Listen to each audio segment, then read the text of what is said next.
absolutely monumental release. So many little bigger things. than people really understand. Or immediately beneficial experience. Worth buying, totally worth buying. Should you upgrade to the new iPhone 15 Pro?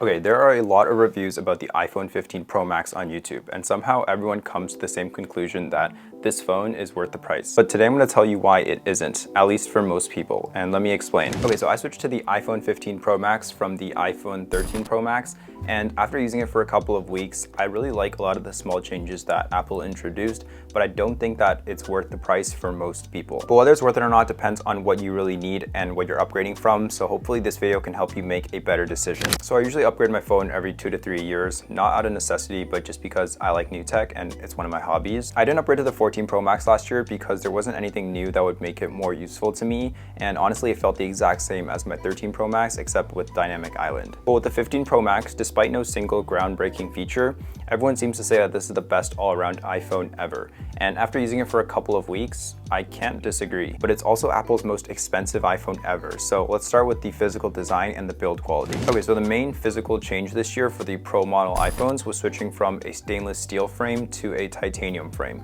which is supposed to be stronger and lighter. I don't know if this is a hot take, but the stainless steel looked a lot more premium to me, hands down. The weight reduction is nice, but realistically a 20-gram difference in my pocket doesn't make that big of a difference day to day. What does make a difference though are the new rounded edges, which make the phone feel so much better to hold in your hands without a case. And of course you get the same rounded design on the regular iPhone 15s this year as well. Everyone's hyping this up, but let's be real, how many people actually use their phone without a case? Another benefit of the titanium frame is that fingerprints are a lot less visible and easier to clean, at least on the lighter colors like the white titanium I have here. But I don't know, something about the 13 Pro Max just reminds me of the iPhone 5S, and that's still one of the best looking iPhones ever in my opinion. The color selection is also worse on the 15 Pro Max. I think the 13 and the 14 Pro Max had really nice colors that looked a lot more premium, especially the alpine green and that deep purple. The colors on the 15 Pro look a lot more dull and pretty mid in my opinion. Nothing really stands out. I just went with the white titanium. I also like the natural titanium, but I definitely don't think it's anything special either. But what is special are the new slimmer bezels. This actually wasn't very noticeable to me until I put the two phones side by side, and now it's probably one of my favorite changes. So they slim the bezels all around, and that also makes the phone itself a bit smaller and what they call the screen to body ratio higher. Overall, it looks more sleek, but it also feels way more usable with one hand now. I usually use my phone with a case, so the 13 Pro Max plus a case around it made it kind of bulky and hard to use sometimes with just one hand. But now I think it's quite comfortable and a lot more usable, so I really like how they slimmed down the body of this 6.7-inch phone. Of course, Dynamic Island is still there, and it is a change for me from the notch. I like the functionality of Dynamic Island a lot more, but I definitely think it's more noticeable than just having the notch there, since it doesn't really blend into the bezels as easily. And then we have the game changer for most people, USB-C finally on iPhone. Life is easier on the iPhone with USB-C since now the phone can share accessories with every other device. USB-C can also reverse charge things like your AirPods, so that can come in handy sometimes. And on the Pro and Pro Max models, you get USB 3.0 transfer speeds, which is 20 times faster than Lightning. I think AirDrop will still be more useful for most people, but this is really useful for things like moving external files into an SSD, which we'll talk about later. The one downside is if you had like a lot of Lightning accessories, it'd probably be pretty annoying to have to rebuy all of them in USB-C, but I think this is a pretty good long-term investment considering iPhone's probably going to be sticking with USB-C for a while. I also think it's kind of a late change to make from Apple because MagSafe is so popular now, especially with the new standby mode on iOS 17, which looks amazing. It feels like the future compared to USB-C now, so yeah. And of course we have the new fancy action button that replaces the silent switch. It is cool to have, but I haven't found many groundbreaking use cases for it since I switched to this phone. I still have it set to the ringer since that's probably the most useful thing for me. I will say that Apple shortcuts open a lot of possibilities for customization with this button, but even on older iPhones you could customize the double and triple tap on the back of the phone, which is honestly easier to use than reaching for the action button on the Pro Max phone. The last big change that nobody talks about is that the back glass is now separate from the titanium frame on the new Pro and Pro Max phones. While this is a good thing in theory because now the back glass is replaceable and a lot cheaper to repair, it also means that the quality control has to be a lot higher or you might just get a misaligned iPhone. When I first got my 15 Pro Max, I noticed the edge where the glass back meets the titanium frame was very rough and even sharp enough to feel it scratching you. Visibly, you couldn't really see the problem, but you could definitely feel it when you just held the phone in your hand. I tried to take some macro shots of it here.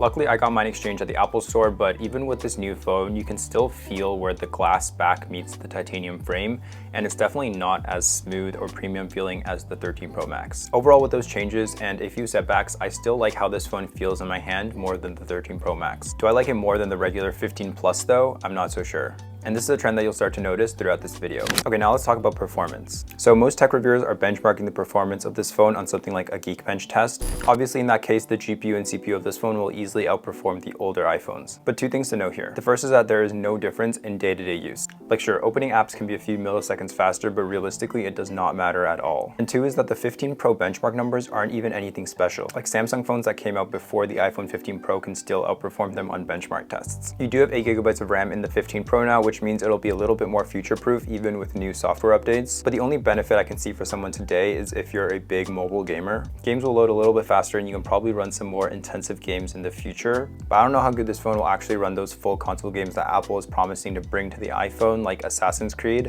Even running something like NBA 2K Arcade Edition, I didn't think the performance was that great and there were still some hiccups from here and there. One thing I did want to point out though is a lot of people talk about overheating issues on the Pro model iPhones, and I haven't experienced anything beyond slightly warm yet, even under longer and more intensive gaming sessions, so it looks like those early iOS 17 software updates helped. So at this point it feels like the build quality is pretty much the same and the performance is also pretty much the same. So what makes this phone worth it over the regular iPhone 15 Plus or an older iPhone 14 Pro Max? I think it's the cameras. Apple really did nail down the camera systems in this phone, and it's visibly better than my 13 Pro Max obviously, but even when compared with the 14 Pro Max from last year. Apple's claiming there are now 7 Pro lenses in your pocket with this phone now. It's really just 3, but you can still see how much visibly bigger the camera bump is now thanks to that new 5x telephoto lens. Speaking of cameras, if you are looking for a case that protects your cameras and your iPhone 15 while looking good, let me show you these cases I've been using from ESR. They are the sponsor of today's video, but I've gone through my fair share of clear cases before from Amazon, AliExpress, Temu. And this is what they all look like after a few weeks, not to mention they don't actually protect your phone from drops. So I'm using their Classic Series case here, which has a raised camera guard that covers the entire camera bump to fully protect your camera lenses, even when you put the phone down so you won't scratch them. The camera guard also flips out to become a mini kickstand that's surprisingly sturdy and can be adjusted to multiple angles for watching videos. This case also has built-in magnets that are way stronger than the regular MagSafe ones on your phone, so it actually sticks really securely to all MagSafe accessories. Honestly, this is my go-to case every day now because it's so slim, yet it feels really high quality. All of the buttons are easy to press, it looks really good on my white iPhone, and it also has these air guard corners for serious drop protection. And if you want something other than a clear case, they also have this Cloud Series case which has all of the same features but comes in this soft silicone finish that feels so premium. And lastly, they have an Armor series which has the same features again, but this time it comes with a camera lens protector and a full coverage screen guard to provide total 360 degrees protection, and you can still easily use the screen. I think I definitely put on this case if I ever went hiking or something. So be sure to check out ESR's cases using the links in the description below, and if you are buying anything, use the code 20ESR15 to save 20%. Okay, so we have a bigger camera bump, but let's talk about what's so special about this new camera. There are really two main things on this Pro iPhone's camera that make it better than the 15 Plus and last year's 14 Pro. Number one is being able to shoot log footage in Apple Log, and number two is having USB 3.0 transfer speeds. Let's start with Apple Log. So log is a super flat color profile found on some professional cameras that captures more dynamic range, aka shadows and highlights. This gives you a lot more flexibility in color grading post-production, and it's pretty crazy to have that built into an iPhone now. The downside is obviously that you have to color grade all of the footage yourself and that the file sizes are massive compared to just shooting compressed 4K videos on the iPhone's standard color profile. But will the average day-to-day user ever use this? Probably not. Will I ever use this? Probably not, because the file sizes are so huge. The really valuable use case here is pairing the ability to shoot an Apple Log with the faster USB 3.0 transfer speeds to use the iPhone 15 as a backup professional camera rig. For example, if you filmed a lot of footage on another camera and you want the colors to look consistent, you can shoot the rest in Apple Log and then color grade it the same. And you know what? That actually might be very useful for all 8 of the people in the world who will be doing that. But for you and me, it's pretty useless for 2 reasons. Number one is that no matter how many shot on iPhone cinematics you see, there are still real limitations to shooting pro stuff on a tiny iPhone sensor, and the 15 Pro is still not comparable to a good mirrorless camera. And number two is that shooting on a smartphone today is still mostly about speed and convenience. And the truth is the regular point and shoot mode on the iPhone is good enough for 99% of people, and definitely more than enough for social media. I actually want to talk about a big change in the default camera here, since the default camera now shoots at 24 megapixels, up from 12 megapixels on the 13 Pro Max and 14 Pro Max, and even what most Android flagship phones are using today. 24 megapixels doesn't sound like a huge increase, but it's really impressive given that it does this by default